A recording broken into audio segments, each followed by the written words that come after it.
नमस्कार। राष्ट्र प्रथम में मैं मयूर जानी आप सबका स्वागत कर रहा हूं और हमारा कार्यक्रम जो है राष्ट्र संवाद वो हम हालांकि 11:30 बजे करते हैं, लेकिन आज 1 घंटे का कर रहे हैं।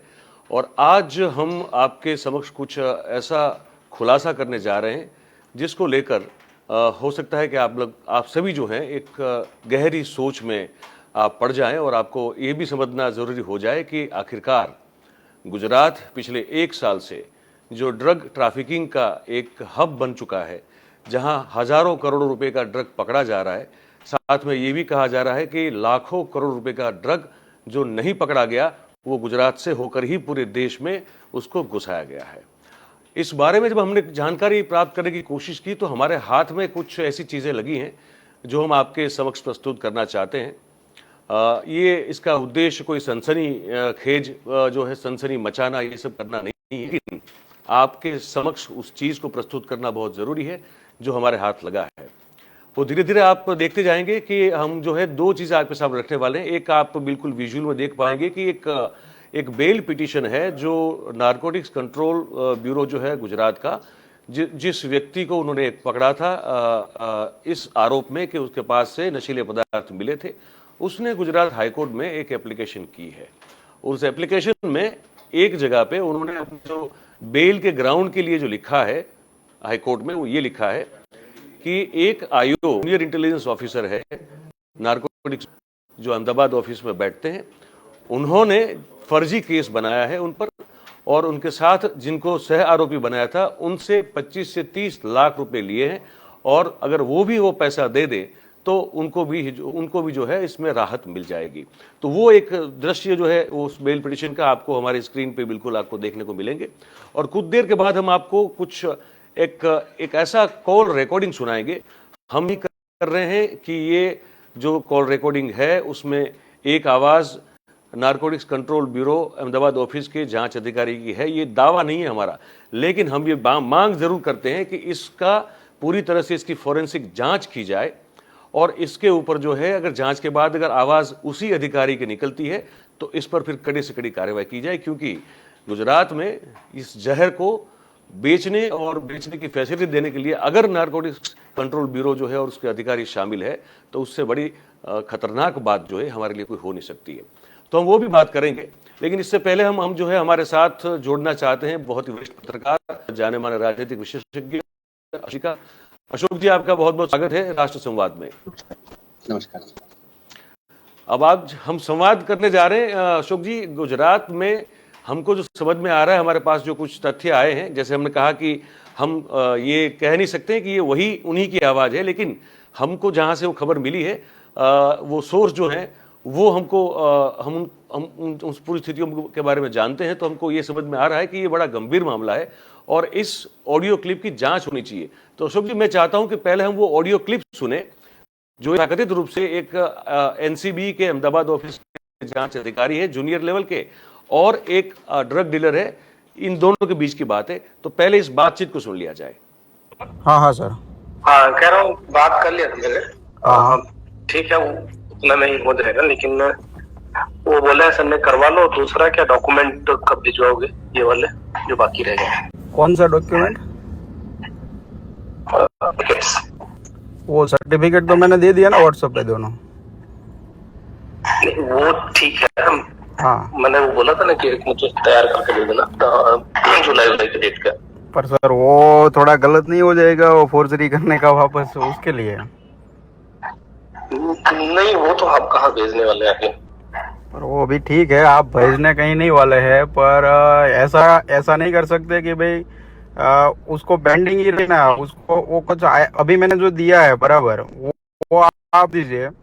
अगर कुछ भी इश्यू आता है तो मैं बाद में कुछ करेंगे। वो अभी क्या है सर, वो फोर्जरी करने का मुझे वापस डर लग रहा है इसके लिए, बाकी और कुछ नहीं बोल रहा हूँ मैं। अच्छा चलो ठीक है, मैं देख लेता हूँ और एसीएस वाले से मैं एक बार बात करता हूँ। अगर वो दे देता है ना डाटा, हाँ ये वाला दिख जाए बराबर, मतलब है ना जो एप्लीकेशन तुम्हारी है। हाँ हाँ हाँ, मैं उसका सोच रहा था कि वो रिकॉर्ड पे रख के और करवा देंगे बराबर। और इसमें थोड़ा मतलब इसको मतलब क्लोजर में सर ने बोला है कि थोड़ा सा टाइम लगाएंगे, बोल देना, मतलब वो टेंशन नहीं लेंगे। कि मैं क्या आगे से डीडीजी से अप्रूवल लेना पड़ता है। बराबर। रीसैंपलिंग के लिए मैं रीटेस्टिंग के लिए अप्लाई करूंगा कोर्ट में, कोर्ट परमिशन देगा नहीं। मुझे पता है कि 3 सैंपल नेगेटिव आ चुके हैं। बराबर। तो वो देगा नहीं, लेकिन मैं उसमें एप्लीकेशन पेपर पे करूंगा तो थोड़ा टाइम लगेगा। तीनों सैंपल नेगेटिव आ गए? तीसरे वाले में क्लियर कट उसने लिखा नहीं है। अच्छा। कुछ बराबर। कल ही आया है उसका भी। बराबर बराबर। तो वो मैंने बोला है उसको कि मतलब आप लिख के दो, फिर मैं कोर्ट में लगाऊंगा, क्योंकि वो डायरेक्शन ऊपर से आ गया है कि आप टेस्टिंग में जाओ। बराबर। तो वैसे लास्ट जिसमें एक डाउट वाला था उसमें भी उन्होंने परमिशन नहीं दिया था कोर्ट में, तो इसमें भी नहीं देगा। वो मैं बोल दूंगा जैसा कर रहा हूँ आप देना नहीं। और ये सब प्रोसीजर में 1-2 महीने का टाइम लग जाएगा। बराबर बराबर। ठीक है। और उधर नहीं करेंगे वो, अगर करेंगे भी हम लोग तो एडजस्ट करेंगे, वहां तक जाएगा नहीं। बराबर बराबर। और जो भी है वो मैनेज कर लेंगे। वो कितने में फिर हुआ वो? मुझे तो वो क्लियर, मैंने 5 बोला था। बराबर। वही जो मैं लास्ट बोला था ना आपको। सर उतना तक मत करिए, मेरे पास है नहीं उतना इसके लिए, और नहीं तो मैं दे देता आपको। मैंने वो बोल दिया है उनको। आपने लास्ट में 7 बोला था हमको और मैं 10 बोल के आया था। 10 लाख सर बहुत होता है इसके लिए, मेरे पास इतना इंतजाम तो और टाइम भी मुझे चाहिए। अभी मैं अभी वो एक काम वो आप वही करना कि मैं जो सर आप बोलिए। थोड़ा टाइम ले लीजिएगा, कोई बात नहीं। वो मैंने बोल दिया था कि टाइम थोड़ा लगेगा उनको। हाँ तो टाइम ले लीजिएगा, लेकिन बात वही थी ना कि उससे कम में सही नहीं लग रहा था, इसे मैं लास्ट वो बोल के आया था क्योंकि मैं वो 5 लाख बोल रहा था। टाइम तो मैं आपको बोल रहा था कि सर टाइम का सच में उस दिन फाइल दिया था पर्सनल लोन के लिए, उसमें किया ना, उससे आधा भी नहीं मिल रहा है अभी। दिक्कत ये है इसके लिए। चलो ठीक है सर, मुझे 2-3 दिन एक बार थोड़ा टाइम दीजिए, मैं सामने से फोन करता हूँ आपको और उस हिसाब से आगे करेंगे। क्योंकि क्लोजर में तो अभी आप बता रहे हो वैसे। हाँ 1-2 हफ्ते में ले लो, कोई दिक्कत नहीं। क्योंकि वो 1-2 दिन वैसे भी उसमें आप बोल रहे हो 1-2 महीना लगने वाला है क्लोजर में। बराबर। हाँ वो थोड़ा सा टाइम हम लगाएंगे, मतलब डिले दिखाना ही हमको। बराबर। चलिए ठीक है। बराबर। हमको आगे वाला भी मैनेज करना है ना इसके लिए। क्योंकि सर डॉक्यूमेंट में क्या है कि मैं गलत कुछ करूंगा वो फोर्जरी हो जाएगा। बराबर। एक तो नया लाइसेंस है। हाँ वो मैं कर लूंगा, कोई दिक्कत नहीं है। हाँ वो गवर्नमेंट डॉक्यूमेंट है इसके लिए। बाकी मेरा कोई लेटर हेड होता, मेरा कंपनी का कुछ होता तो मैं आगे पीछे कुछ कर सकता हूँ।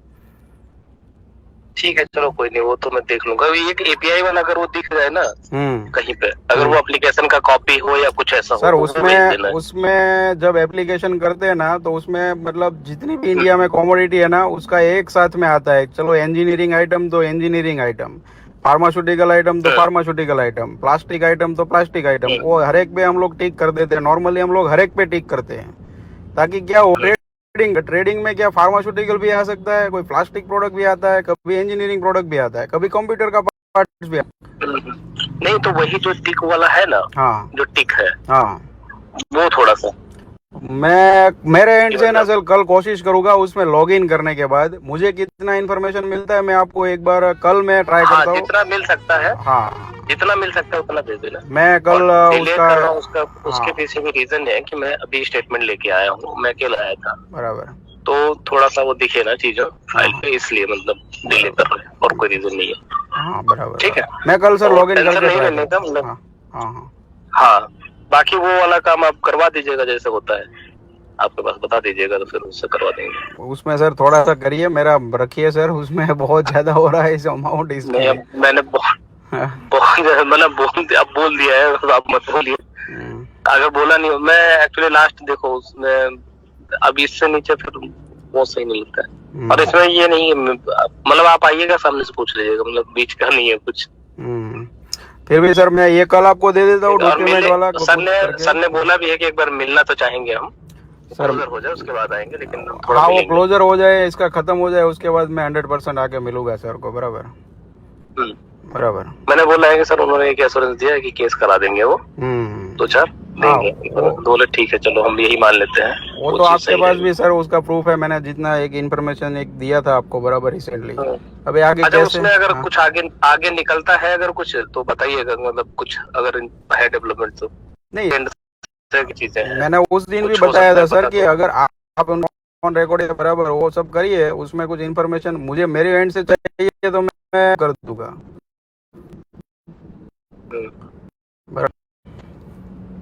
डायरेक्टर वगैरह के नंबर नहीं मिल सकते? कोशिश करता हूँ सर, 1-2-3 दिन का टाइम दीजिए। डायरेक्टर्स के अगर, हाँ नहीं टाइम तो अपने हिसाब से आप ले लीजिए, कोई दिक्कत नहीं, इतना जल्दी नहीं है। हाँ हाँ हाँ एक अच्छा केस करना है, थोड़ा टाइम ले लो। हाँ हाँ, नहीं बराबर है, वो जल्दबाजी में फिर पता चल हाँ जाएगा तो सब कुछ बंद वो कर तो देगा इतना वो। जल्दी नहीं है।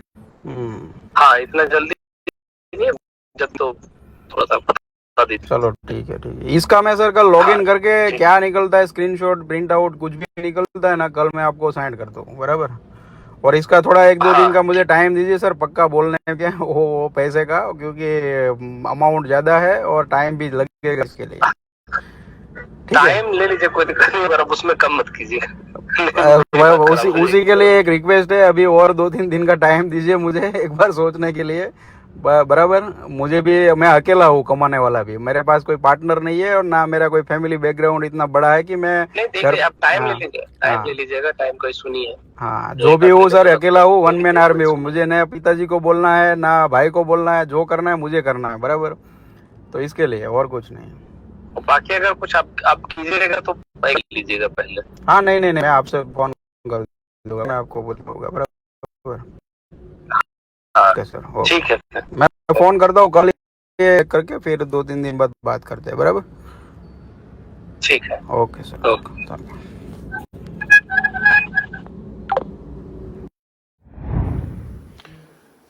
तो जैसे कि आपने सुना अभी बातचीत जो 8 मिनट 33 सेकंड की हुई, ये बातचीत हमारे पास जो ये कॉल रिकॉर्डिंग है, ये हमको बताया गया है।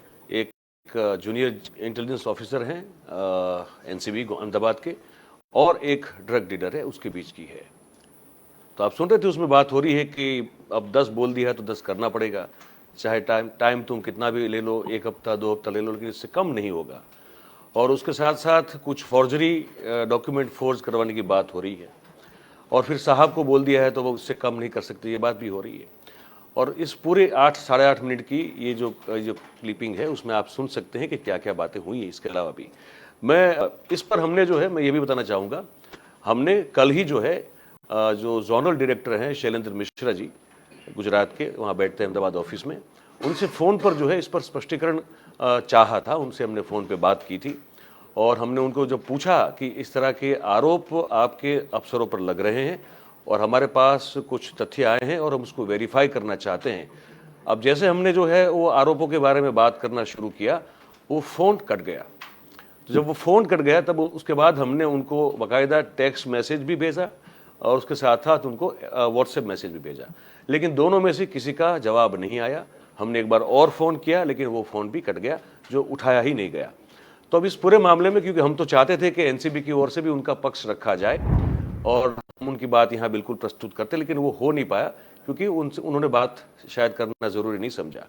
अब इस मुद्दे पर हम अशोक जी, आपने पूरी ये ऑडियो क्लिप सुनी, आप अगर देखें तो ट्विटर आपके पास जो आ रहे हैं उसमें आप देख रहे होंगे एक बेल पिटीशन है, उसमें एक हमने हाईलाइट किया है पॉइंट, जो आरोपी है वो कह रहा है कि मुझे फर्जी केस बना के फंसाया गया है और मेरे सह आरोपी जो थे उनके पास से 25-30 लाख रुपए लिए गए हैं। ये फरियाद उसने बेल पिटीशन में तो लिखा ही लिखा है, लेकिन उसकी बीवी ने, जो director general of narcotics bureau है, उनको लिखित रूप से फरियाद भी की है। आपसे जानना चाहूंगा, क्या आपका मत है इस पूरी बात अभी सुनने के बाद? देखिए मयूर जी, जी, एनबीसी जो है, नेशनल ब्यूरो ऑफ इसका ब्यूरो नारकोटिक्स का, जी, तो ये one of the most corrupt department हमारे देश में। यदि देश के अंदर मतलब गोवा, इन तमाम जगहों पे, दिल्ली, पटना, मतलब छोटे छोटे बी सेंटर, टायर सिटीज में भी ड्रग्स यदि खुलेआम है और अवेलेबल है, तो इसके मायने हैं ड्रग्स आ रहे हैं। पहला एक रूट हुआ करता था अफगानिस्तान, पाकिस्तान, और उसके बाद पाकिस्तान, फिर वो राजस्थान से मध्य प्रदेश होते हुए मुंबई जाता था, फिर आगे डिस्ट्रीब्यूट होता था। रतलाम एक जमाने में हब हुआ करता था, क्योंकि मंदसौर में भी अफीम होती थी, तो वहां की भी अफीम को चोरी होते हुए आ जाती। लेकिन बाद में एक नया रूट डेवलप हुआ, जब से खासकर अफगानिस्तान में जो सत्ता परिवर्तन हुआ, बॉर्डर फाइनरीज थी। एक बात और मैं बता दूं, पाकिस्तान में जो बड़े बड़े नेता होते हैं, जैसे हमारे यहाँ बड़े नेता बनते से ही उत्तर प्रदेश और यहाँ पे खदानें अपने नाम पे करवा लेते हैं, माइंस अपने नाम पे करवा लेते हैं, वैसे ही वहाँ पे जब भी कोई बड़ा नेता एक बड़े वजूद पे पहुंचता है, तो ड्रग की रिफाइनरी अफगानिस्तान बॉर्डर पे डालता है। लेकिन अफगानिस्तान में सत्ता परिवर्तन होने के बाद कहीं ना कहीं वहाँ पोजीशन टाइट करवा दी तालिबान। तो ड्रग नहीं था, तो फिर प्यूरिफिकेशन का काम इंडिया में होने लगा। इंडिया में बड़ी जगह पे जो छोटे छोटे क्लस्टर में ये होता है, और क्योंकि वो अफगानिस्तान पाकिस्तान बॉर्डर तकलीफ में आ गई, तो वो भी एक नया रूट खुला। गुजरात जो बॉर्डर है वहां से बड़ी मात्रा में आ रहा है। पहला रिपोर्ट जो बड़ा शॉकिंग था, वो 3,000 किलो का ड्रग पकड़ा गया था अडानी के पोर्ट पे। और तब अडानी जी ने हाथ ऊपर कर दिए थे, लेकिन लोकल कोर्ट ने फिर अडानी उसमें करवाया। लेकिन मेरी थी वो रॉ ने अफगानिस्तान से ये इंफॉर्मेशन दी थी कि 3 कंटेनर आने वाले हैं। मेरा एक ही कंटेनर है, 2 पहले निकल गए। ये निकल कैसे गए? क्या एक्साइज कस्टम ये पूरा डिपार्टमेंट भी इसमें इन्वॉल्व है? और नेशनल ब्यूरो ऑफ नारकोटिक्स जो है एनबीसी, तो उसका तो आपने किस्सा देख ही लिया है मध्य प्रदेश महाराष्ट्र में क्या हुआ। क्योंकि इसके पहले अस्थाना उसके हेड हुआ करते थे, आईपीएस ऑफिसर थे गुजरात कैडर, और गुजरात में जब थे तो उसने क्या में गदर काटा था। वो कोई बड़ी बात नहीं है, वो डॉक्यूमेंटेशन और डॉक्यूमेंट्स के पास है। यही कारण है कि जब उनको सीबीआई बनाने की बात, तो जिनके खिलाफ केसेस है इसलिए, और जिनके खिलाफ खुद इन्वेस्टिगेशन पेंडिंग है, इसलिए शायद उन्हें रमन्ना साहब ने तब फुट डाउन किया और वो सीबीआई के डायरेक्टर नहीं बन पाए। उसके बाद में दिल्ली पुलिस के कमिश्नर बनाए गए। ये भी दुर्भाग्य है इस देश का कि यदि जो सीबीआई के डायरेक्टर लायक नहीं होता है, वो दिल्ली पुलिस में फिर कमिश्नर बन जाता है, तो आप समझ सकते हैं। लेकिन सुशांत सिंह का जब केस हुआ और ये आत्महत्या का मामला अभी तक तय नहीं, ये सब पॉलिटिकल कलर दिया गया उसको, क्योंकि महाराष्ट्र में जो सरकार थी वो बीजेपी के खिलाफ थी, बीजेपी के विरुद्ध की सरकार थी, इसलिए वहां पे सारी पुलिस और एक्टिव हो गई। सुशांत सिंह मर्डर केस तो साइड को रह गया, लेकिन उसमें ड्रग एंगल ढूंढा गया, पूरे इंडस्ट्री का शोषण हुआ, ड्रग पैडलर्स पकड़े गए, लेकिन ड्रग डीलर्स और ड्रग सप्लायर जो बड़े मछलियां हैं, उसके ऊपर अभी किसी ने हाथ नहीं डाला, और वो डाल। उसके बाद गोवा में कुछ सीजर हुआ, यही हाल है। उसके बाद शाहरुख खान के लड़के को कैसा गलत फंसाया गया, जो गुजरात में अभी पिटीशन लगी, जो आप बता रहे हैं, जिसका आपने जिक्र किया, उसमें तथ्य हो सकते हैं। क्योंकि शाहरुख खान जैसे एक्टर के लड़के को कैसा एक 25 दिन तक जेल में रगड़ा गया, और अल्टीमेटली क्या मिला? कुछ भी नहीं मिला, ना उसके पास ड्रग मिला, ड्रग वालों से मिला। लेकिन उस टेंडर एज में जब 19-20 का लड़का हो, उसको जेल में रहना पड़े और पूरे समाज उसको एक ड्रग एडिक्ट की तरफ देखे कि ये ड्रग के साथ पकड़ा गया, लेकिन कुछ हुआ तो है। उसके बाद अब वो समीर वानखड़े जी का ट्रांसफर हुआ, लेकिन समीर वानखड़े के खिलाफ जो पॉलिटिकली मोटिवेटेड और वो जो चल रहा है युद्ध के सब, हालांकि डिपार्टमेंट ने उनको क्लीन चीट दी, लेकिन वो कैसी दी क्या दी कि भगवान जाने। लेकिन समीर वानखड़े भी ये जो प्रोडक्ट थे, ये अस्थाना जी की प्रोडक्ट, तो इसमें भ्रष्टाचार होता है। सवाल है यदि हमारे कोस्टल, खासकर कोस्ट गार्ड और कस्टम्स यदि ढंग से काम करे या हैंड विल ग्लोव नहीं होता। मेरा एक मानना है महीना, इस देश में कोई भी गलत काम होता है, जब बैंक में सैकड़ों करोड़ का फ्रॉड होता है, उसमें बैंक के अधिकारी के इन्वॉल्वमेंट के बगैर हो नहीं सकता। किसी भी शहर में जब बड़ा क्राइम होता है, तो उस क्राइम में पुलिस का इन्वॉल्वमेंट हुए बगैर ये हो नहीं सकता। यदि ड्रग का लगातार सीजर हो रहा है, तो ये आई वॉश है। ये एक दूसरे के जो कॉम्पिटिटर है सप्लायर्स, ये एक दूसरे के टिप दे रहे हैं। और जो है और पुलिस दोनों तरफ से करता है, उन्हें दोनों दोनों हाथों में लड्डू है, क्योंकि देश को पड़ी नहीं। आज गुजरात में इतने सालों से राम राज्य चल रहा है, 27 सालों से भारतीय जनता डबल इंजन की सरकार पिछले 8 साल से है। केंद्र में भी बीजेपी है, वहां पे भी बीजेपी है, वहां से तो 28 साल से ज्यादा की बीजेपी है। यदि गुजरात में ड्रग सीजर बढ़े तो ये है कि इसमें ड्रग्स आ रहे हैं, ये किसके परमिशन से आ रहे हैं? कोई जहाँ पे बहुत ज्यादा टाइट पोजीशन होती है, जैसा मैंने अफगानिस्तान पाकिस्तान बॉर्डर पे बताया या पाकिस्तान से इंडिया का ड्रग ट्रैफिकिंग बताया, वो एकदम इतना कमजोर क्यों पड़ा? क्योंकि कहीं ना कहीं एजेंसियां टाइट हुई है।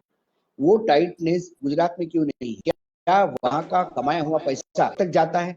क्या इसमें पॉलिटिशियंस इन्वॉल्व है? क्योंकि जब पंजाब में ड्रग के बड़े पैमाने में बातें हुई तो उसमें बगैर पॉलिटिशियन के आशीर्वाद से ये काम हुए नहीं। इसलिए मैं पॉलिटिशियंस, अधिकारी यानी ब्यूरोक्रेट्स और ड्रग ऑपरेटर्स, इनका एक नेक्सस है, ये ओपन करना जरूरी है। अभी आपने जो रिकॉर्डिंग अशोक जी, मैं इसलिए ये इसलिए भी बड़ा महत्वपूर्ण है। आप हम सब जानते हैं कि ड्रग्स जो है वो बेसिकली सीधा आतंकी संगठनों से, जैसे आप अफगानिस्तान की बात कर रहे थे, वहां से ये वहां बनता है, वहां ये उगता है, इसका ये क्रॉप उसका बनता है, वहां से प्रोसेस होता है। या अभी तो यहाँ भी प्रोसेस होना शुरू हो गया, रॉ मटेरियल भी आ रहा है। और मैं ये कहना चाहता हूं कि ये तो इसलिए बहुत हो जाती है क्योंकि ये तो आतंकियों से ये पैसा वो वही तो उन्हीं को तो फंड होता है पैसा। उसमें दो दो चीजें, जो मेजर सप्लायर्स है, जो बड़े प्लेयर पे बड़े लेवल पे प्ले करते हैं, वो तो सीधा सीधा आतंक का पैसा है। लेकिन यहाँ पे पॉलिटिशियंस भी तो पनप रहे हैं, यहाँ अधिकारी भी तो पनप रहे हैं। जो अधिकारी आपने बात कर रहा था कि वो पैसे की बात कर रहा था, वो 3 दिन का टाइम मांग रहा था, वो बार बार कह रहा था कि मुझे सोचने का टाइम दो। उनने कहा कि आप टाइम लो लेकिन पैसे की कमी मत करो, जितना मैंने बोला उतना ही दो। ये पैसा आतंकियों को नहीं जा रहा, ये पैसा इन्हीं अधिकारियों के पास जा रहा है। ये वही काला धन है जिसको लाने के लिए रामदेव बाबा ने देश में क्रांति करने की बात की थी और प्रधानमंत्री जी ने कहा था कि मैं सत्ता से आते से काला पैसा निकाल दूंगा। हमारे यहाँ नोटबंदी हो गई थी काले पैसे को निकालने के लिए, लेकिन काला पैसा है जो निकलने का नाम ही नहीं ले रहा है, वो दिन ब दिन बढ़ता ही जा रहा है।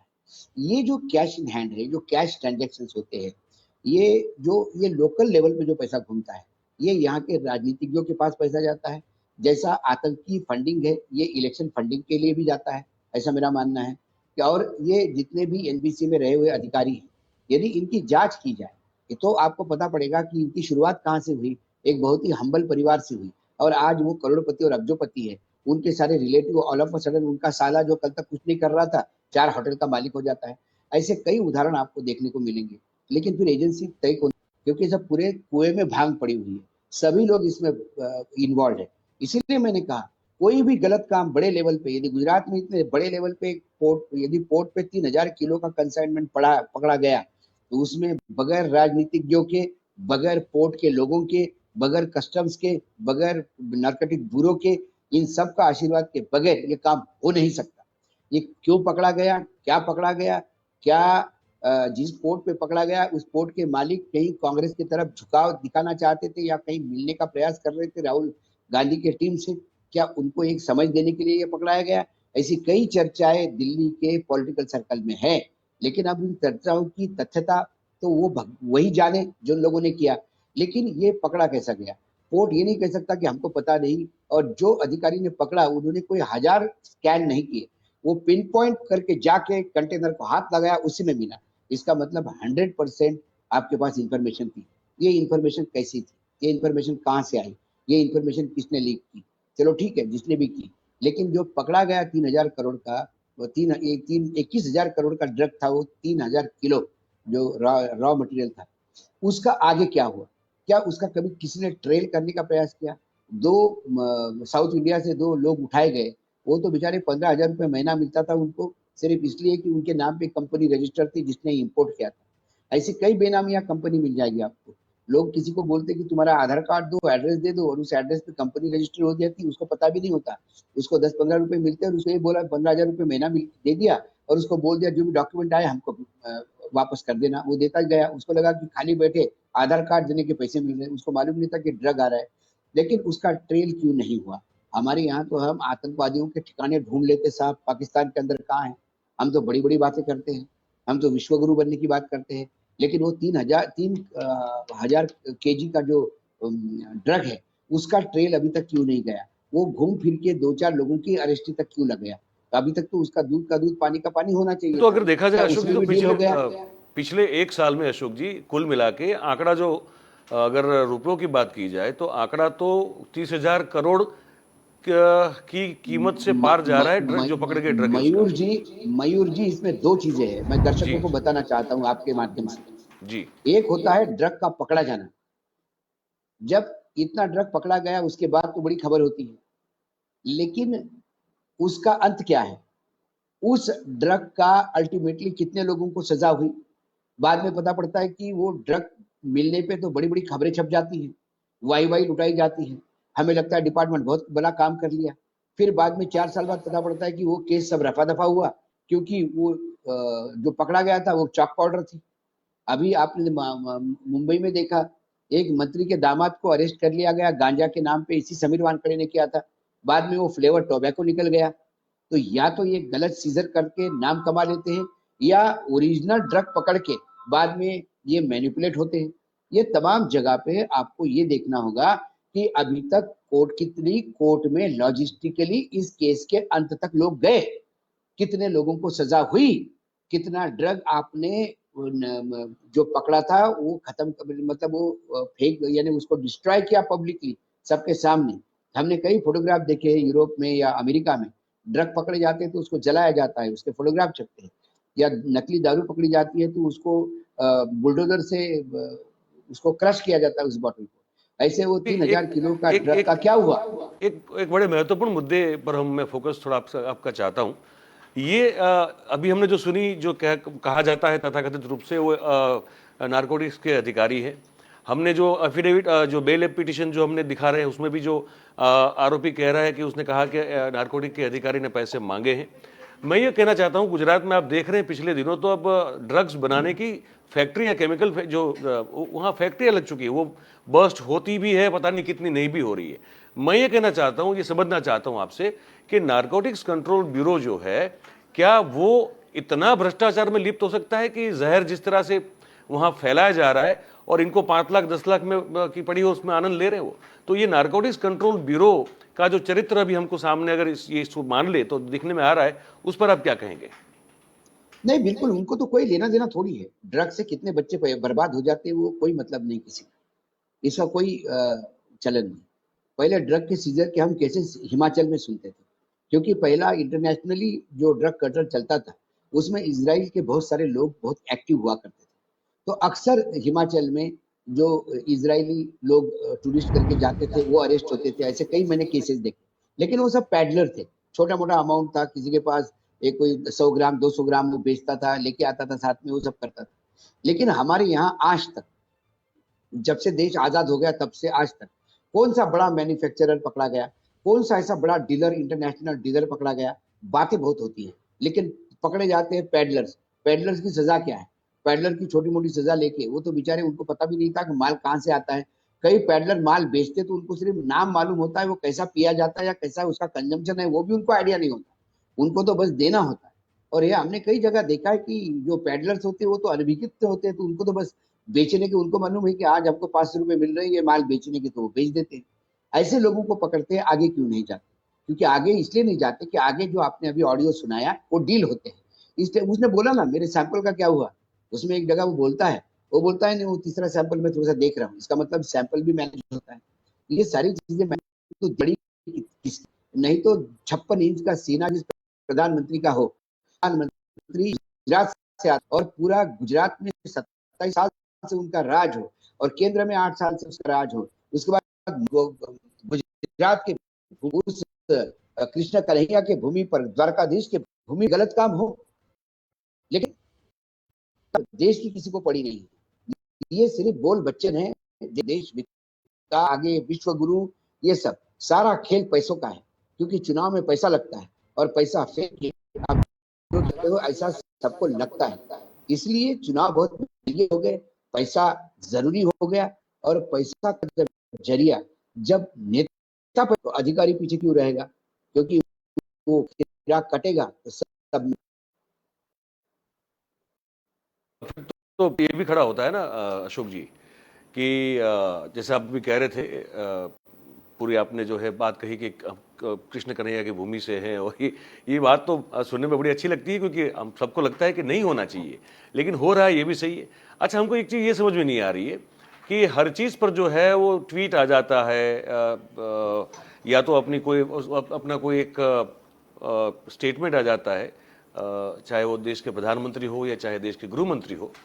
इस एक साल में जितना ड्रग सीज हुआ है, और आरोप तो ये भी जैसे आप कह रहे हैं लग रहा है कि कम से कम 2.25 करोड़ की कीमत का ड्रग्स जो है वो बिना पकड़े देश के अंदर जो है वो पहुंच गया है, गुजरात के रास्ते ही। तो इस पर, इन मुद्दों पर क्यों कोई बातचीत नहीं होती है सरकार की ओर से जो केंद्र में बैठी है? इसका क्या मतलब निकला जाए? यदि ये ड्रग महाराष्ट्र में जब पकड़े गए, जब सुशांत सिंह राजपूत के आत्महत्या कांड में जो भी है, उसमें जब 25 ग्राम और 20 ग्राम और 15 ग्राम का ड्रग का मामला आया तो सारा बीजेपी एक्टिव हो गया। प्रधानमंत्री से लेकर गृह मंत्री बताने लगे। जब कैश पकड़ा जाता है गुजरात यूपी में, तो प्रधानमंत्री से लेकर गृह मंत्री तक बताते हैं कि बताओ कैसा कैश पकड़ा गया है, और समाजवादी के पास पकड़ा गया है, जबकि वो समाजवादी का आदमी था नहीं, वो तो एक ही नाम के 2 आदमी थे, जैन नाम के। तो ये गलती से समझ गए कि ये गलत आदमी को पकड़ लिया, लेकिन उसके बाद भी वो डटे रहे कि ये समाजवादी पार्टी का पैसा है। लेकिन क्या आपको पता है कि जो 228 करोड़ रुपए जो कैश पकड़ा गया था, उसमें ना कभी इनकम टैक्स इन्वॉल्व हुई, ना ईडी इन्वॉल्व हुई। इतने बड़े अमाउंट की कैश मिलने के बाद ईडी क्यों नहीं एक्टिव हुई, ईडी ने एंट्री क्यों नहीं ली, वो जीएसटी इंटेलिजेंस तक की केस क्यों रहा, और अल्टीमेटली उस कैश का क्या हुआ? मैंने सुना वो किसी घोटाले का कैश, और उस सेटलमेंट कर, और वो सेटलमेंट हो गया। अब नाम के लिए केस पड़ा हुआ है पेंडिंग, कैश रिलीज हो जाएगा, कोई प्रॉब्लम नहीं। उसमें इनकम टैक्स ने नोटिस नहीं दिया, उसमें ईडी नहीं आई। नहीं तो छोटे छोटे मामले में 50,000 रुपए का मामले में ईडी कूद जाती है बीच में। ये सब्जेक्टिव भी तो है। आपको ये देखना है कि यदि ये ड्रग, कल इतने ही ड्रग किसी राजस्थान में अशोक गहलोत के यहाँ पकड़े जाएंगे, तो अशोक गहलोत को कटघरे में खड़ा कर दिया जाएगा, बोला जाएगा ये कांग्रेसियों कर रहे हैं। लेकिन अब गुजरात में भी हो नहीं दांत और अपने ही ओठ, किसको बताएंगे साहब कि दांत ने भी काटा ओठ को, तो अब दर्द अपने को ही होना है, दांत भी अपने और ओठ भी अपने हैं। तो तकलीफ ये है। लेकिन ये जो हो रहा है वो घातक समझना होगा। मैं बार बार कहता हूँ, कोई भी अधिकारी जब काम नहीं करता उसको पॉलिटिकल नेताओं का उसके ऊपर बर्दाश्त नहीं है, ये ऊपर के नेताओं का। तो ये देश को ये देखना होगा, देखना होगा। प्रधानमंत्री कहते कि सिस्टम खराब हो गया। प्रधानमंत्री जी, सिस्टम खराब हो गया तो सिस्टम ही है, आप ढूंढिए। क्या नेता सिर्फ अपोजिशन पार्टी के ही करप्ट है क्या? क्या भारतीय नेता क्या गुजरात में बिल्कुल करप्ट? गुजरात में राम राज्य करप्ट है, विकास की गाथा बह रही है, अभी पकड़े जा रहे हैं और इतना दिया है, तो फिर आपको कैबिनेट की जरूरत ही नहीं थी। वही मंत्री मुख्यमंत्री करते रहते हैं और सरकार कहीं ना कहीं तो कुछ गड़बड़ है तो है। लेकिन हमने किया तो सदाचार, आपने किया तो व्यभिचार। यदि सिस्टम के और इस घोष वाक्य के साथ आप चलोगे तो फिर भ्रष्टाचार बढ़ता, दूसरा भ्रष्टाचार दिखाया जाएगा। थोड़ा विषय से थोड़ा हटके सवाल है, लेकिन आप जब बात कर रहे हैं तो मेरे मन में आज मैं पूछ रहा हूँ।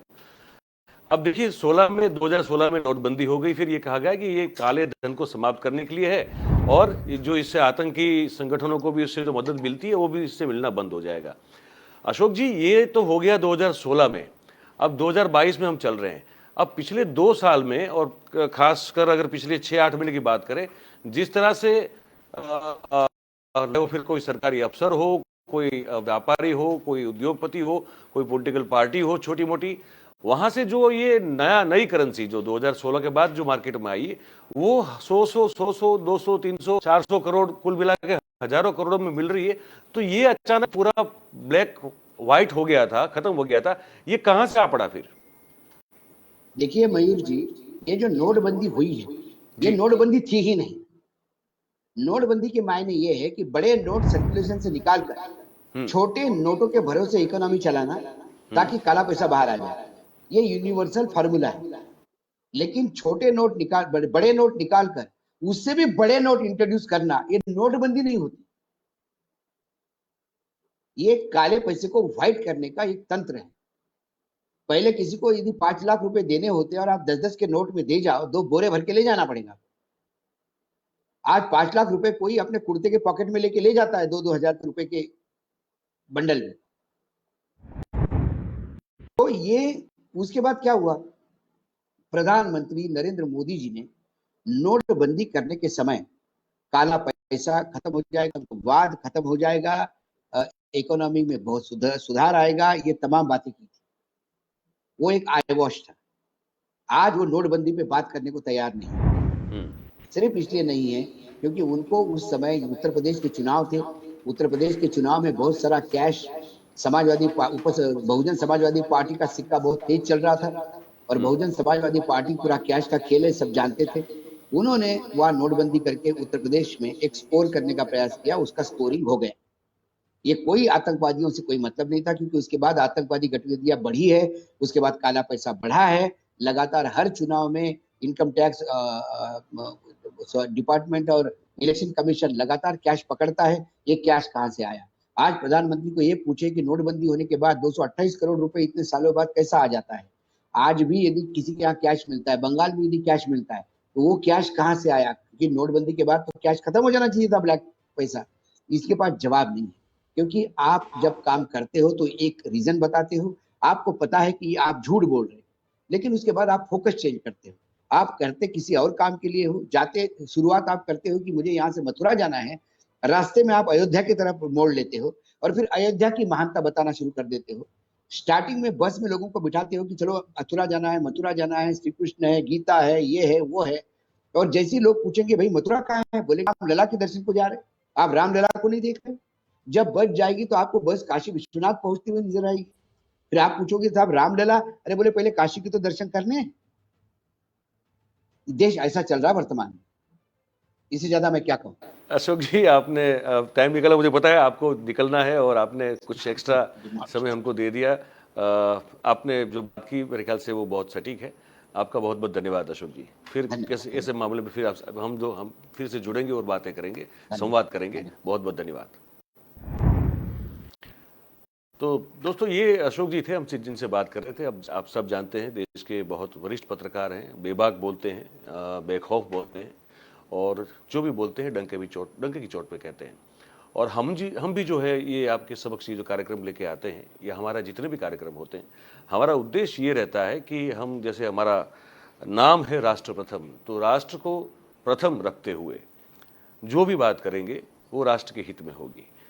तो ये एक बहुत बड़ा मुद्दा जब हमारे सामने आया तो हमने कहा कि इस पर संवाद किया जाए, बात की जाए और ये आप तक पहुंचाने की कोशिश की जाए कि किस तरह से पिछले 1 साल में गुजरात ड्रग ट्रैफिकिंग का एक प्लेटफॉर्म बन गया, एक हब बन गया है। अब इस तरह से जो ड्रग आ रहा है, अशोक जी ने अपने सोर्सेज के हवाले से भी बताया कि किस तरह से अफगानिस्तान से पहले वाया पाकिस्तान, राजस्थान जाता था, अब वो वाया पाकिस्तान गुजरात के जो दरियाई सीमा है वहाँ से वो अंदर घुस रहा है और उसके ज़रिए वो फिर देश में फिर जा रहा है। अब ये तो हो ही रहा है, लेकिन साथ में मैं आपको ये भी बताना चाहता हूँ, जो बहुत चिंता की बात ये भी है कि गुजरात की जो युवा पीढ़ी है उसको लेकर डर ये मन में लग रहा है कि जो एक समय स्थिति पंजाब की हो चुकी थी, इस पर एक फिल्म भी बनी थी, उड़ता पंजाब, क्योंकि पंजाब की युवा पीढ़ी में जो नशीले पदार्थ थे उसकी आदत कुछ उस तरह लग गई थी, इस कदर लग गई थी कि पंजाब में जो नशा मुक्त करवाने के जो सेंटर होते हैं, जिसे रिहेबिलिटेशन सेंटर कहते हैं, उसकी संख्या शायद सबसे ज़्यादा थी पूरे देश में। तो आज चिंता मन में ये भी होती है कि गुजरात की युवा पीढ़ी जो है वो भी, बहुत सारे किस्से ऐसे हमारे सामने आ रहे हैं कि नई पीढ़ी जो है उसमें रेव पार्टीज़ का चलन बहुत बढ़ रहा है। नई पीढ़ी जो है, जो नई पीढ़ी है, युवा पीढ़ी है, वो ड्रग्स का सेवन में अब करना फैशन सा हो गया है, जो हाई प्रोफाइल, हाई सोसाइटी, अब ये भी नहीं है कि सिर्फ ये हाई प्रोफाइल, हाई सोसाइटी में हो रहा है, ये आम जनता जो है, जो मध्यम वर्गीय माता पिता के बच्चे हैं, वहाँ भी इसका चलन धीरे धीरे बढ़ता हुआ दिखाई दे रहा है। तो ये एक और बहुत मन में पैदा करने वाला एक पूरा सिनारियो है और इसीलिए हमको लगा कि इस पर आज बात करना बहुत ज़रूरी है, इस पर संवाद करना बहुत ज़रूरी है। थोड़ा आपको जो है बता देते हैं पिछले 1 साल में क्या क्या। आप देखिए कि इस साल अगर बात करें गुजरात में ड्रग्स की बड़ी खेप के साथ ये स्पष्ट हो गया, राज्य जो है वो ड्रग डीलरों और नशीले पदार्थों की तस्करी के लिए एक हॉट पॉइंट के रूप में वो उभर चुका है। जबकि अगर राजस्व खुफिया निदेशालय DRI जो है वो नशीली दवाओं के खतरे को खतरे के लिए अपने जनादेश का कर तो रहा है, लेकिन फिर भी इतना सारा ड्रग्स जो है वो अंदर गुजरात से देश के अंदर उसको घुसेड़ा जा रहा है और बहुत सारी जब्ती की जा रही है। कहा जा रहा है कि 30,000 करोड़ से भी कोई की कीमत की ड्रग्स की जो है जब्ती की है, लेकिन फिर भी बहुत सारा 3-4 गुना ड्रग्स जो है वो धीरे धीरे इस गुजरात के दरियाई सीमा से होते हुए देर उसको घुसेड़ा जा रहा है, जो बड़ी चिंता की बात है। गुजरात आतंकवाद निरोधक दस्ता जो है, जिसको ATS कहते हैं, ने पिछले वर्षों में 30 पाकिस्तानी नागरिकों समेत 65 करोड़ को गिरफ्तार और पिछले 3 वर्षों में जो है उसके समेत 1045 ग्राम जब्त किया। ये बात कर रहे हैं हम ATS की, नारकोटिक्स कंट्रोल ब्यूरो की बात नहीं कर रहे हैं, जिसकी कुल कीमत 5,200 करोड़ रुपए होती है। ये ATS ने किया है और इसमें 65 लोगों को गिरफ्तार किया गया है, जिनमें 30 पाकिस्तानी नागरिक थे, 7 ईरान के नागरिक थे, 3 अफगानिस्तान थे और एक जो था वो इंडिया से था। बात करते हैं बड़े फेमस मुंद्रा पोर्ट के ऊपर जो ड्रग बस्ट किया गया उसकी बात कर लेते हैं। ठीक है, मुंद्रा जो पोर्ट है वहां पे सितंबर 2021 जो DRI ने 29,988.22 किलोग्राम हेरोइन जब्त, जो कि अफगानिस्तान से थी और उसे मुंद्रा बंदरगाह मुंद्रा पोर्ट ले जाया गया। अब ये भी कहा जा रहा है, जिसे कह रहे थे कि रो ने जो सूचना दी थी पता है कि वो 3 कंटेनर की दी थी, उसमें से एक ही कंटेनर जो है वो ही पकड़ा गया। कंटेनर कहाँ गए, किस तरफ निकल, कोई अता पता किसी को भी नहीं है। और ये कहा जाता है कि ये प्रतीत भी होता है कि ये ड्रग्स जो है पूरे भारत में सोशलाइट पार्टियों के लिए मंगवाए गए थे और चलन का बढ़ना इसलिए बहुत ही खतरनाक है। ऐसे हो रहा है, क्यों हो रहा है, इसके ऊपर हमने बहुत बातचीत अशोक जी के साथ की है।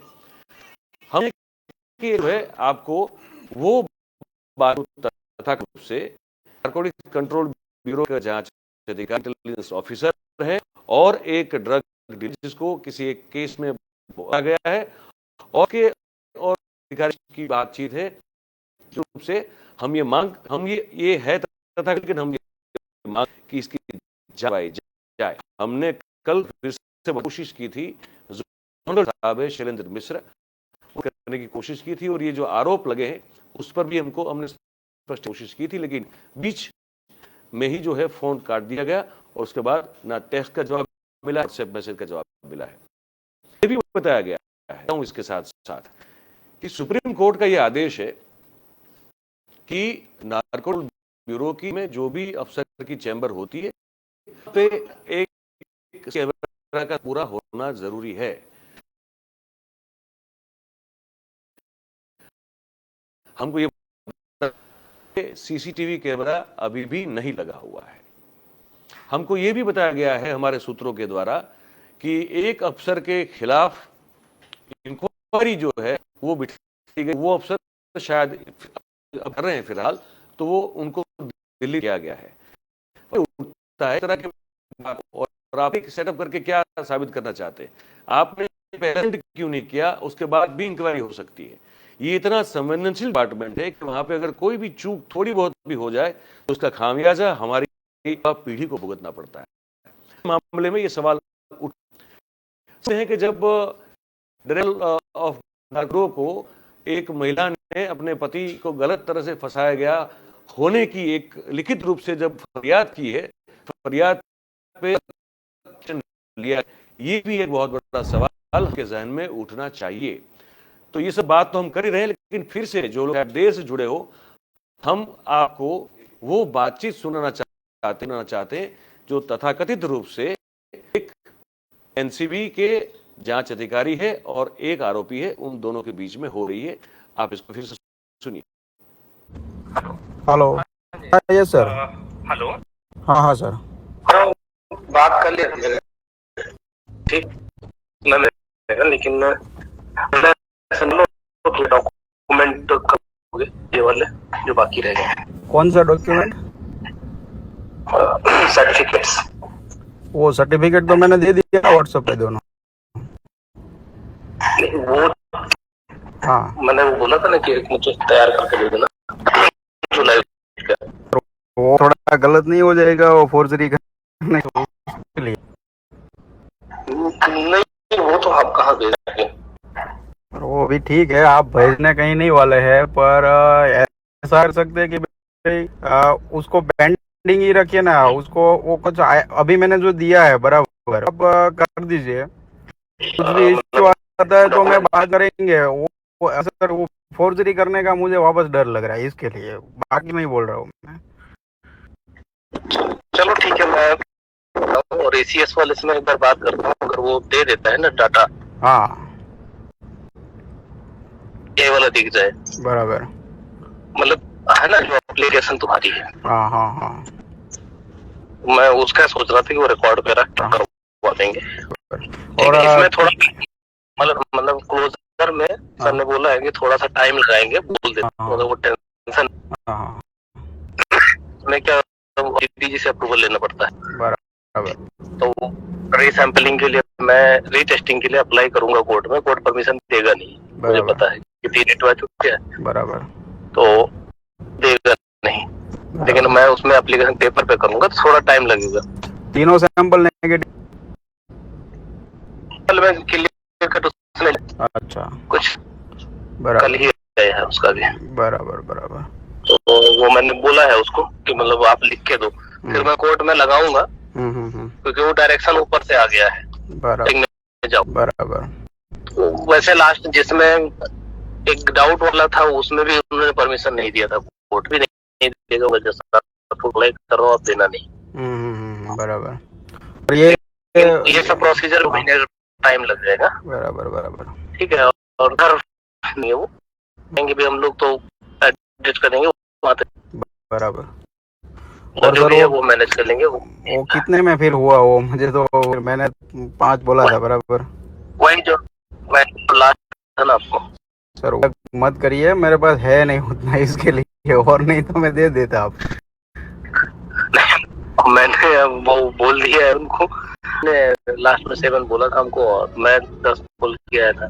10 लाख सर बहुत होता है मेरे पास इतना इंतजाम, तो और टाइम भी मुझे चाहिए अभी। मैं अभी वो एक काम वो 5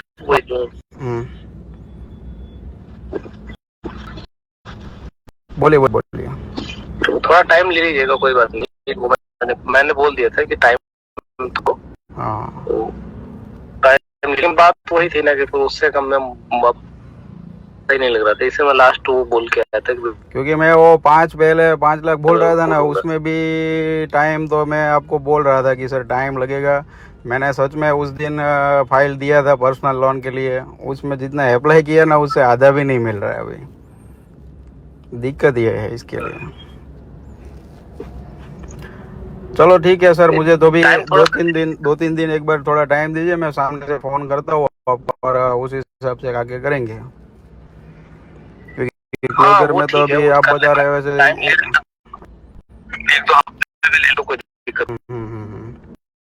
क्योंकि वो 1-2 दिन वैसे भी उसमें आप बोल रहे हो 1-2 महीना लग क्लोजर, बराबर।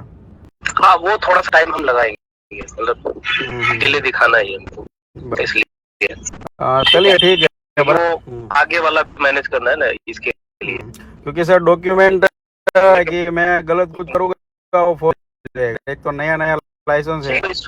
हाँ वो कोई सुने वो मैं कर लूंगा। हाँ वो गवर्नमेंट है इसके लिए, और बाकी मेरा कंपनी का कुछ होता तो मैं आगे पीछे सकता हूँ। ठीक है चलो कोई नहीं, वो तो मैं देख लूंगा। एक एपीआई वाला अगर वो दिख जाए ना कहीं पे, अगर वो एप्लीकेशन का कॉपी हो या कुछ ऐसा सर हो, उसमें जब एप्लीकेशन करते हैं उसमें जितनी भी इंडिया में कमोडिटी है ना उसका एक साथ में आता है। चलो engineering item, pharmaceutical item, plastic item वो हर एक पे हम लोग टिक कर देते हैं। नॉर्मली हम लोग हर एक पे टिक करते हैं। क्या हुआ, हम लोग ट्रेडिंग करते हैं। अगर ट्रेडिंग में क्या फार्मास्यूटिकल भी आ सकता है, कोई प्लास्टिक प्रोडक्ट भी आता है, कभी इंजीनियरिंग प्रोडक्ट भी आता है, कभी कंप्यूटर का पार्ट। जो टिक वाला हाँ है हाँ, बड़ा सा, मैं मेरे एंड से ना सर कल कोशिश करूंगा उसमें लॉग इन करने के बाद मुझे कितना मिलता है मैं आपको एक बार कल मैं ट्राई हाँ करता हूँ। जितना मिल सकता हाँ है, जितना मिल सकता है उतना दे देना। मैं कल क्लियर उसका कर रहा हूँ उसका, उसके हाँ पीछे भी रीजन है कि मैं अभी स्टेटमेंट लेके आया हूँ, मैं अकेला आया था, बराबर। तो वो दिखे ना चीजों फाइल पे, इसलिए मतलब डिले कर रहे हैं, और कोई रीजन नहीं है। हाँ ठीक है, लॉग इन टेंशन करके नहीं ट्राई लेने का करता हूँ। मतलब। हाँ हाँ हाँ हाँ, बाकी वो वाला काम आप करवा दीजिएगा जैसे होता है आपके पास, बता दीजिए, करवा देंगे। हाँ, थोड़ा सा करिए, मेरा वर्क में है बहुत ज्यादा और अमाउंट इसके नहीं, लिए। अब मैंने मतलब अब बोल दिया, अब मत बोलिए। अगर बोला नहीं, एक्चुअली लास्ट देखो उसमें अब इससे नीचे फिर बहुत सही नहीं लगता है। और इसमें ये नहीं है, मतलब आप आइएगा सामने से पूछ लीजिएगा, मतलब बीच का नहीं है कुछ। फिर कल और डॉक्यूमेंट वाला सर ने बोला भी है कि एक बार मिलना तो चाहेंगे हम, सर क्लोजर हो जाए उसके बाद आएंगे, लेकिन थोड़ा हाँ वो मिलेंगे। क्लोजर हो जाए, इसका खत्म हो जाए, उसके बाद मैं 100% आके मिलूंगा सर को। बराबर बराबर। मैंने बोला है कि सर, उन्होंने एक एश्योरेंस दिया है कि केस करा देंगे वो, दो चार देंगे। बोले ठीक है चलो, हम यही मान लेते हैं। वो तो आपके पास भी सर उसका प्रूफ है, मैंने जितना एक इन्फॉर्मेशन एक दिया था आपको बराबर रिसेंटली। अभी आगे अच्छा, कैसे उसमें अगर कुछ आगे निकलता है अगर कुछ, तो बताइएगा, मतलब कुछ अगर है डेवलपमेंट तो नहीं आपके एंड से, कि मतलब क्या चीजें हैं। मैंने उस दिन भी बताया था सर कि अगर आप उनका फोन रिकॉर्डिंग करते हैं बराबर, वो सब करिए, उसमें कुछ इन्फॉर्मेशन मुझे मेरे एंड से चाहिए तो मैं उसमें हेल्प कर दूंगा। बराबर। डायरेक्टर नंबर नहीं मिल सकते? कोशिश करता हूँ सर, 1-2-3 दिन का टाइम दीजिए। डायरेक्टर्स के अगर, हाँ नहीं, टाइम तो अपनी इतना जल्दी नहीं है। हाँ हाँ हाँ, अच्छा है, थोड़ा टाइम ले लगेगा। नहीं बराबर है, वो जल्दबाजी पता चल जाएगा तो सब कुछ बंद कर देगा। इतना जल्दी नहीं है, हाँ इतना जल्दी नहीं है, पर आराम से जब मिल जाए तो थोड़ा सा बता दीजिएगा। चलो, इसका मैं सर कल लॉग इन कर क्या निकलता है, स्क्रीनशॉट प्रिंट आउट कुछ भी निकलता है ना, कल मैं आपको सेंड कर दूंगा। और इसका थोड़ा एक मुझे टाइम दीजिए सर, पक्का बोलने वो पैसे का, क्योंकि अमाउंट ज्यादा है और टाइम भी सर उसमें, इसके लिए टाइम ले लीजिए, कोई दिक्कत नहीं, अगर उसमें उसी बेस्ड है। अभी और 2-3 दिन का टाइम दीजिए मुझे एक बार सोचने के लिए। बराबर, मुझे भी, मैं अकेला हूँ कमाने वाला भी, मेरे पास कोई पार्टनर नहीं है और ना मेरा कोई फैमिली बड़ा है कि मैं सुनिए। हाँ वो सर अकेला हूँ, वन मैन आर्मी हूँ, मुझे ना पिताजी को बोलना है ना को बोलना है, जो करना है मुझे करना है। बराबर, तो इसके लिए और कुछ नहीं। बाकी अगर कुछ आप आएगा तो एक बार सलाह ले लीजिएगा पहले, मैं आपसे फोन कर दूंगा, कुछ भी करूँगा तो होगा। बराबर, हाँ ओके सर, ठीक है, फोन करता हूँ कल, ये डेटा थोड़ा कलेक्ट करके फिर 2-3 दिन बाद बात करते हैं। बराबर, ठीक है, ओके सर। तो दोस्तों, आपने देख सुना भी कि ये जो बातचीत हो रही है वो कितनी चिंताजनक है हम सबके लिए। कुछ दो एक शब्द में जो कुछ लाइन बात करके इस कार्यक्रम को आज जो है संवाद को खत्म करना चाहूंगा। सबसे पहले हम ये की ओर से हमारी मांग है कि ये जो ऑडियो क्लिपिंग है इसकी जांच करवाई जाए। दूसरी हमारी जो मांग ये है कि ये जो बेल एप्लीकेशन में फरियादी ने, आरोपी ने जो फरियाद की है कि उस पर एक फर्जी केस गया है, और साथ में ये भी कहा है कि उस आरोपियों ने आकर उनको कहा कि 25-30 लाख में इस केस जो है उस अगर दे दोगे तो इसकी होनी चाहिए।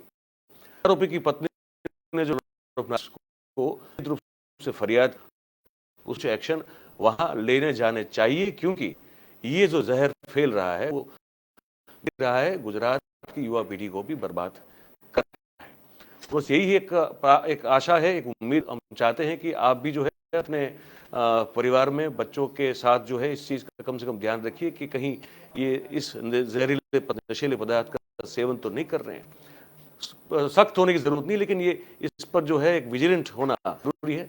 तो आज राष्ट्र संवाद में बस इतना ही है दोस्तों, फिर मिलेंगे। तब तक लिए आप जो है कलम कर्तव्य जो है हमारी वेबसाइट www.kalamkartavya.com, उस पर भी हमारी जो दिन भर हम दिखाते रहे, फिर मिलेंगे, तब तक के लिए नमस्कार।